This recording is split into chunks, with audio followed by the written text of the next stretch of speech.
কাবা শরীফ একসময় ধ্বংস করে দেওয়া হবে। প্রশ্ন রাখতে পারেন ফরিদে হুজুর, কাবা শরীফ আবার ধ্বংস করবে কে?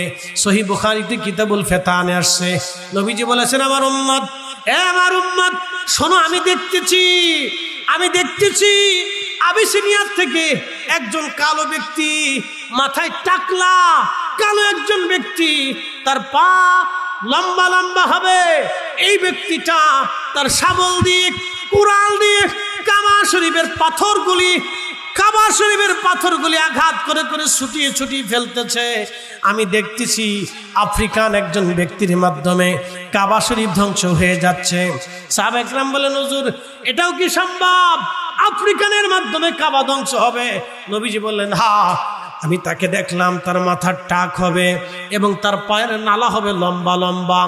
আফ্রিকার একজন মানুষ তার শাবল দিয়ে আর তার খন্তা দিয়ে, কুদাল দিয়ে কাবা শরীফের পাথরগুলি মেরে মেরে আঘাত করে করে ছুটিয়ে ফেলবে।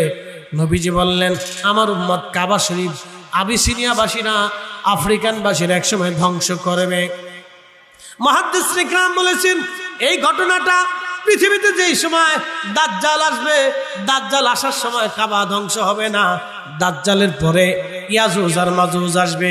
ইয়াজুজ মাজুজের সময় এই আফ্রিকানরা এসে কাবা শরীফ ধ্বংস করবে, ভেঙ্গে ফেলে দিবে তারা। বন্ধু, খুব মনোযোগ দিয়ে কথাগুলি শুনে যাবেন। সেই সময় কিয়ামত সংঘটিত হয়ে যাবে, পৃথিবী শেষ হয়ে যাবে। ভাই আমার, এই আবিসিনিয়ার কালো বাহিনী এসে আপনার দেশ দখল করবে। তখন এই বাদশা বলতেছে, শোনো, তারা কি স্থায়ী হবে? তখন বলল, না, তারা ধ্বংস হয়ে যাবে। নতুন আর এক বাহিনী আসবে, তাদেরকে পরাজিত করে তারা রাজত্ব করবে। তখন বাদশা বলল, তারাও কি স্থায়ী হবে? বলে, না, তারাও ধ্বংস হবে। নতুন আরেকটা বাহিনী আসবে, তিনি আখিরি নবী রাহমাতুল লিল আলামিন দুনিয়াতে তশরিফ আনবেন। ওই নবীর উম্মতরা তাদেরকে ধ্বংস করবে। তবে বাদশা শুনে রাখেন, কিয়ামত পর্যন্ত ওই নবীর উম্মতেরাই আরব ভূমি শাসন করবে। বাদশা বললেন, এরে দার্শনিক, কিয়ামত আবার কি? দার্শনিক বলল, বাদশা, কিয়ামত হলো সারা পৃথিবীর সৃষ্টির মানুষগুলি শুরু থেকে শেষ পর্যন্ত এক মাঠে একত্রিত হবে। হাসরের ময়দানের বিচারের দিনে তারা একত্রিত হবে। এই সময়টাকে কিয়ামতের মাঠ বলা হয়। বলে, এটাও কি সম্ভব? তখন এই বাদশা বলতেছে, এটাও কি সম্ভব হে স্বপ্ন বিশারদ? বলে, হ্যাঁ বাদশা, এটাও সম্ভব। বলে, আপনি কি সত্য বলতেছেন? তখন এই স্বপ্ন বিশারদ বললেন, বাদশা, আসমানের মালিকের কসম করে বলি, আমি যা বলেছি এক চুল পরিমাণও মিথ্যা হবে না। আখিরি নবী আসার সময় ঘনিয়ে গেছে। এই জমিন নবীর উম্মতেরা শাসন করবে। একবার জোরে বলা যাবে কি আল্লাহু আকবার? এই জন্য আরব জমিন কেউ কোনোদিন দখল করে রাখতে পারবে না। কিয়ামত পর্যন্ত নবীর উম্মতেরা আরব শাসন করতে থাকবে, আরব তাদের অধিকারে থাকবে। কখনো কাফেররা একেবারে সক্রিয়ভাবে সমূলে আরব আর কোনোদিন দখল করে নিতে পারবে না। এমনকি দাজ্জাল এসেও আরব ঢুকতে পারবে না। সে মদিনা মুনওয়ারায় প্রবেশ করতে পারবে না। মদিনা ইউনিভার্সিটি আছে, যদি কোনোদিন মদিনা ভার্সিটি যান, মদিনা ভার্সিটির সামনে একটা ওয়াদি আছে, নাম ওয়াদি আল মুবারাক। এটার নাম ওয়াদি আল মুবারাক। এটাকে আর একটা নাম আছে ওয়াদি আল আকিক। এই ওয়াদির পাথর দিয়ে আকিক পাথর বানানো হয়। মাকালের ফল খাওয়া যায় না, বাহিরে দেখতে সুন্দর দেখা যায়, ভিতরে অন্ধকার, কালো, নোংরা, পচা, গান্দা। অতএব আপনার বাহিরের সৌন্দর্য পাগড়ি থাকুক আর জুব্বা থাকুক, সুন্দর পোশাক থাকুক, সুন্দর চেহারা থাকুক, সুন্দর স্বাস্থ্য থাকুক, লেখাপড়া অনেক থাকুক, কিচ্ছু যায় আসবে না যদি অন্তরের ভিতরে ইশকে রাসূল না থাকে। ওই মুসলমানের 4 পয়সা মূল্য নাই। কথা কর, 4 পয়সা মূল্য নাই।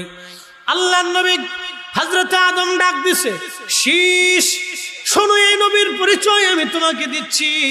আমি শীষ যখন জান্নাতের মধ্যে, আমি নবী আদম যখন জান্নাতের মধ্যে ছিলাম, জান্নাতের পাতায় পাতায়, হুরেদের কপালে কপালে, গিরিমানদের চোখের নয়নে নয়নে, আর জান্নাতের প্রাসাদে প্রাসাদে, এবং কি আরশে মুআল্লার গম্বুজে সুন্দর করে লেখা দেখেছিলাম, লা ইলাহা ইল্লাল্লাহু মুহাম্মাদুর রাসূলুল্লাহ। সাল্লাল্লাহু আলাইহি সাল্লাম। এই কালেমা নিয়ে আমাদের বাংলাদেশে বিরাট বড় ঝগড়া। এক শ্রেণী আছে বুকে হাত বেঁধে নামাজ পড়ে, এরা বলে এই কালেমার ভিতরে শিরিক আছে। বলে শিরিক কি? লা ইলাহা ইল্লাল্লাহর পরে মুহাম্মাদুর রাসূলুল্লাহ হবে না, এটা শিরিক। একবার জোরে বলা যাবে কি নাউজুবিল্লাহ? আমি মসজিদে নববীতে, মনোযোগ দিবেন, মসজিদে নববীর ভিতরে আমি লেখা দেখলাম আল্লাহু লেখা, আল্লাহ জাল্লা শানুহু আল্লাহু লেখা আছে, আজ্জা ওয়া জাল্লা লেখা আছে, আল্লাহ নামের পরে লেখা আছে মুহাম্মাদুর রাসূলুল্লাহ সাল্লাল্লাহু আলাইহি ওয়াসাল্লাম। তারপরে লেখা আছে আবু বকর রাদিয়াল্লাহু আনহু, ওমর রাদিয়াল্লাহু আনহু, উসমান রাদিয়াল্লাহু আনহু, আলী রাদিয়াল্লাহু আনহু, ফাতেমা রাদিয়াল্লাহু আনহা, ইমাম হাসান রাদিয়াল্লাহু আন, ইমাম হুসেন রাদিয়াল্লাহু আন। এরপরে আশরে মুবাশশারার নাম, এরপরে আপনার সাহাবাঈদের নাম, এরপরে চার ইমামের নাম।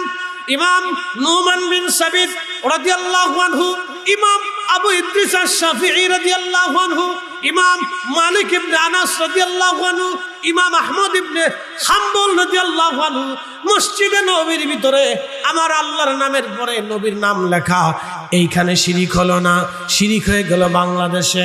কাবা শরীফের চারপাশে যত স্ট্রাকচার দেখবেন, স্ট্রাকচারের জায়গায় জায়গায় লেখা আল্লাহু, আবার পাশে লেখা আছে মুহাম্মাদুর রাসূলুল্লাহ সাল্লাল্লাহু আলাইহি সাল্লাম। এইখানে শিরিক হলো না? শিরিক হয়ে গেল বাংলাদেশে। বন্ধু, আবার আপনি যদি চলে যান যেখানে সৌদি আরবের গর্দান কাটা হয়, সেটা হলো জেদ্দা। হযরতে আম্মা জান হাওয়া আলাইহিস সালামের মাজার জেদ্দাতে, একেবারে সাগরের পাড়ে হযরত আম্মা জান হাওয়া আলাইহিস সালামের মাজার। যদি চলে যান, বিরাট বড় লম্বা মাজার। হযরতে আদম সফিউল্লাহ ছিলেন 60 হাত, আমাদের আম্মা জান ছিলেন মিনিমাম 59 হাত। বিরাট বড় লম্বা খাবার। আম্মা জানের মাজারে যাওয়ার আগে একটা মসজিদ পাবেন, এই মসজিদটাকে বলা হয় অর্থাৎ প্রধান বিচারপতি। আমাদের যেমন সুপ্রিম কোর্ট, ওইখানে প্রধান বিচারের কার্যালয়। এই মসজিদের ইমাম যিনি, তিনি ফায়সালা লেখেন। মসজিদের খতিব সাহেব যিনি, তিনি ফায়সালা দেন। এই মসজিদের সামনে দণ্ডাদেশ দেওয়া হয়, সুরজাত তার হাত কেটে দেওয়া হয়, এবং যে মানুষ খুন করে তার গর্দান কেটে ফেলে দেওয়া হয়। এই মসজিদের ভিতরে পবিত্র মেহরাবের মধ্যে লেখা আছে লা ইলাহা ইল্লাল্লাহু মুহাম্মাদুর রাসূলুল্লাহ সাল্লাল্লাহু আলাইহি সাল্লাম। এইখানে লেখা দেখলাম কালেমা। চলে আমি কয়েকদিন আগে মালয়েশিয়া মাহফিলে কেপং থেকে মাহফিল করে চলে গেলাম।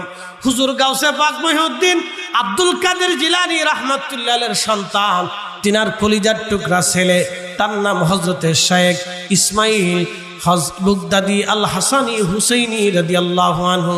ওনার নামের আগে লেখা সুলতানুল আরিফিন।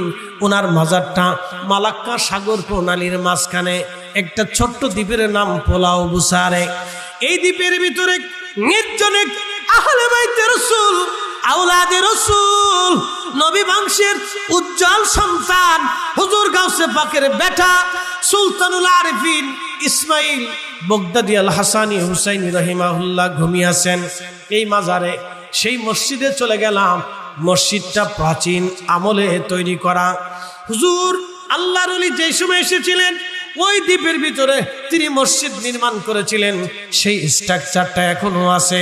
সেই মসজিদের সুন্দর করে মেহরাবের উপরে লেখা লা ইলাহা ইল্লাল্লাহু মুহাম্মাদুর রাসূলুল্লাহ সাল্লাল্লাহু আলাইহি ওয়াসাল্লাম।